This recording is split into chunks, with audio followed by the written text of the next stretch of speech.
I wanted to talk for a minute to those people who have vocal disorders, you've gone through the speech therapy, and you do have some exercises that you know you can do to help strengthen your voice or give you a better vocal quality throughout the day. Now, for whatever reason, you're not motivated, you don't have that motivation to practice or do those exercises. And there can be a number of reasons you're not motivated. Maybe you're in a situation where you just don't use your voice typically a lot. You could be retired, you could be out of work for whatever reason and you're not going anywhere day in and day out. Or maybe you work on a job perhaps where you're just not really required to use your voice that much. So you're sort of able to get away with it and it's difficult to find that motivation.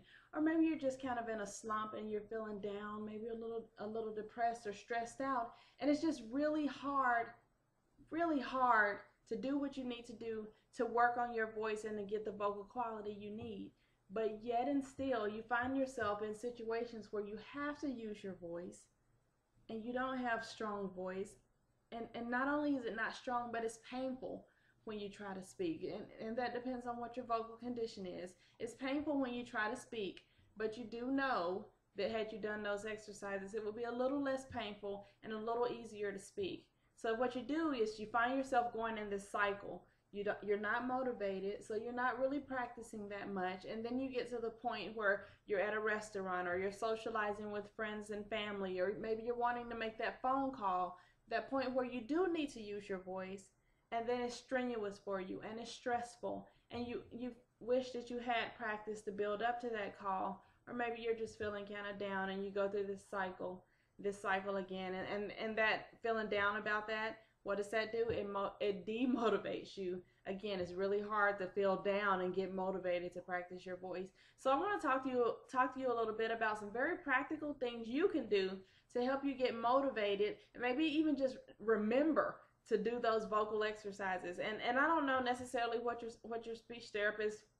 would have told you to do, but I'm talking about getting in that 5 minutes here, that 10 minutes there, maybe 2 or 3 times a day to help build up on a more consistent basis. What can you do? And some of these things you've probably already heard about, but maybe hearing someone else say it will help get you going. So the first thing, of course, get on a schedule.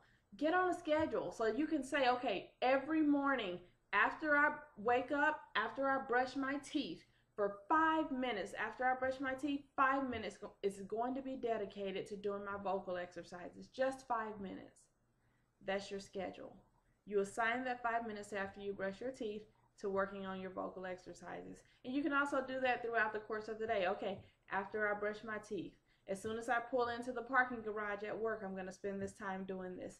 When I get off of work, before I pull out of the parking garage, I need to spend 5 minutes doing this. When I get home after dinner for 5 minutes, I need to do this. So that's what I mean by setting up your schedule. Or if you have your day kind of laid out a little bit better, you can say things like, okay, every 4 hours I'm going to do this. At 10 o'clock, 2 o'clock, 6 o'clock, I'm going to spend 5 to 10 minutes working on my voice. And you set it like that, and you put reminders in your calendar or on your clock.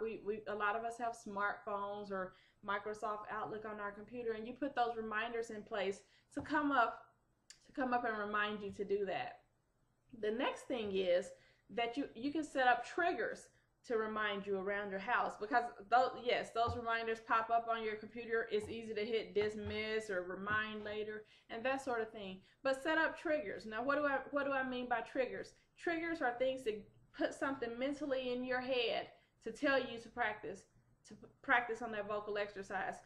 Some of the things that I've suggested to my mom is placing post-it notes on the inside of her closet door. So every time she opens her closet, she's got a post-it note there to remind her to practice humming. So even if she just hums for 20 or 30 seconds, that's the trigger. That's the post-it note. Putting a post-it note on her dog. She walks her dogs. Put a post-it note on the leash for her dog. So every time she picks up the leash because she's about to walk her dogs, now that's your trigger to remember, okay, I've got to practice my vocal exercise when I walk my dog. So after doing that several times, you're going to start associating, okay, this is the time, I'm remembering this is the time when I can practice my vocal exercises. Also, whenever commercials come on television, if you watch television a lot, that's a great time to practice your vocal exercises.